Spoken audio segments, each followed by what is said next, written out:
Early morning in the Mackenzie country. This is one of the proudest farming areas of all. A tribute to the trusty sheepdog stands at Lake Tekapo, and nearby the Church of the Good Shepherd reminds us how New Zealand's prosperity was built by the pioneers on the land. Also out early are the rabbits. Thousands and thousands and thousands of rabbits. For every one you see, there are a whole lot more underground. Nobody really knows how many. The South Island has millions of them, numbers booming through our current warm winters and because of scaled-down control programs. They are devastating the countryside. Tales are told of 1,000 rabbits shot in a single paddock at night when there were none to be seen during the day. They fell fences by eating through the poles. In this shelter belt, there used to be 2,000 trees. It's amazing what they'll eat when they have to. As you can see, this land is basically good for nothing. You can't farm it for obvious reasons. You can't even safely ride a horse across it because of the sheer number of rabbit holes.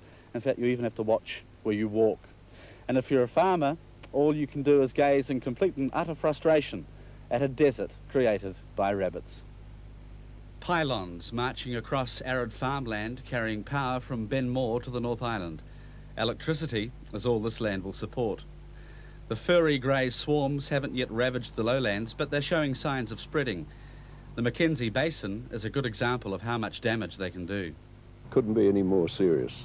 The rabbits have got to the stage where they've taken over perhaps a third of the country, and if it's allowed to continue, vast areas of Mackenzie will become unfarmable.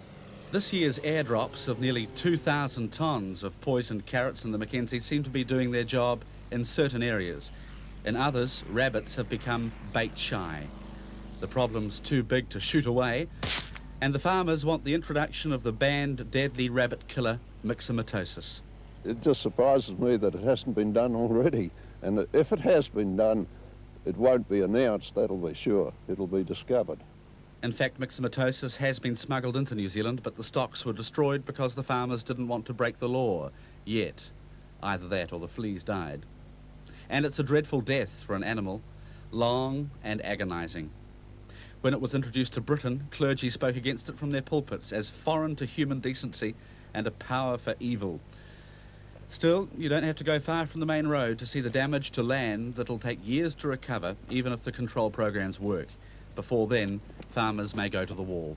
If it persists, definitely, yes. And not very far away either. Within the next year or two? Yes. Come home with a gurgly feeling in the bottom of your guts after what you've seen. Just countless thousands of rabbits, stumps of tussocks, no feed. You don't know where it'll end. So it's a plague? Yes. The farmers are already paying thousands of dollars each a year in rabbit eradication money. They want more from the government because they see the plague as a national problem. The recently announced government control package isn't seen as enough.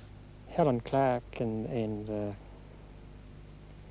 the conservation ministers, they're the ones that should be left in a tent out in the flat there for 2 or 3 nights. See if that changes their mind. And farmers have a short, sharp answer to the sentimentality in the community over rabbits being pretty, gentle little creatures.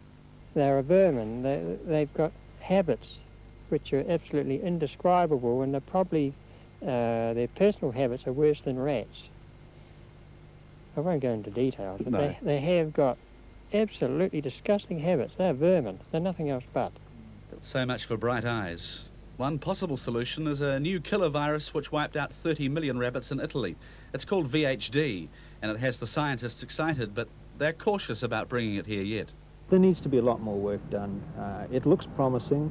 Biological control is a very attractive way to manage any pest, but before you can introduce it into any new situation into New Zealand, it needs to be very, very fully evaluated. Typifying the present problem are large stations around Twizel. Many are heavily reducing sheep numbers. On Bend Row Station, David Allen's wool is still in good condition, but the shrinking of his flock as the rabbits take over his land has cost him $50,000. Elsewhere, the wool isn't as good, and the land will no longer support cattle and fat lamb exports. In some places, wool income is down by 2/3. It's the worst rabbit plague since the late 1940s. This amateur video footage from Central Otago is of a local rabbit roundup. Hundreds of rabbits herded into pens to have their necks broken. Unpleasant for the rabbits, and only a minor victory in the war against them. 30,000 rabbits were killed on this station last year. This year they were back in the same numbers. Rabbits are enormously resilient. They can't actually fight back, but they seem to survive everything thrown against them. All the world will be your enemy, Prince with 1,000 enemies, and whenever they catch you, they will kill you. But first, they must catch you. Be cunning and full of tricks, and your people shall never be destroyed. Of course, the book doesn't mention poison carrots and myxomatosis, but somehow you can't escape the feeling that in the end, the odds may still be with the rabbits.